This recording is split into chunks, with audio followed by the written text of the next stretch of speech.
20 жылда қазақтың саны республикамызда тілеп отырмыз 90%-ға шығады.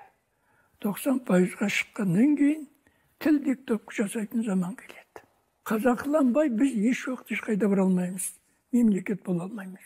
Керісінше айтып жүр ғой, бүгінгі біздің ғалымдардың бір талайы, тіпті өзіңіз зерттеп жүрген Абайдың өзі көзіңді аш, орысқа қара, ар жағында терезеңді. Басқаша түсіну керек ол дәуірді. Онда Абай айтады, орыстың тілін үйрен, құл бол деген жоқ қой, өзімен тең тұру үшін үйлен деген. Ал оны біз о жағына алып тастадық, тек Абай бұлай айтты деп біздің түсіндіру теріс кетті. Теріс кетті. Абайды түсіне алмады, шындықты айта алмады. Мәселе осында жатыр. Бүгінгі саяси ұғым, бүгінгі біздің тіршілігіміз осы сөзді айтқаннан біз ұтылып қалмаймыз ба? Өткен тарихыңды білмесең, көзің жұмулы болады. Тарихта ашық болу керек бәрі де. Мәселе жабулы болуында келді ғой. Біз жалған тарихтан өскен адамбыз. Біздің тарихымыз жалған тарих. Тарихты біз енді жазамыз. Тәуелсіздікті алғаннан кейін. Түрік халықтарының ұлы тарихы жазылуы керек.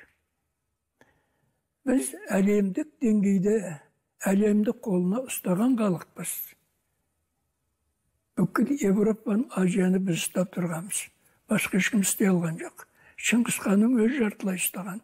Кейіннен барып бұрын Атила барды да Азиямен Европаны тұтас ұстады. Бейбарыс соның жаңғырығы деген сөз ой кеп тұрмаған соды. Осының жалғасы жаңғырығы. Болса, олар солай. Біз сол Орыс пен Қытай жасаған тарихтың уқалаған арасында қалдық. Содан жүріп тәуелсіздікке келдік. Тәуелсіздікті алдық. Біздің бірден жаңағы атылып шыға алмай жеткен себебіміз, біз рухани қазынамыздан хабарсыз қалдық. Әлі де хабарсызбыз. Қайтпек керек деген сұрақ өзінен өзі шығады. Тез арада сол ашылған шындықтың бәрін халыққа таныту керек.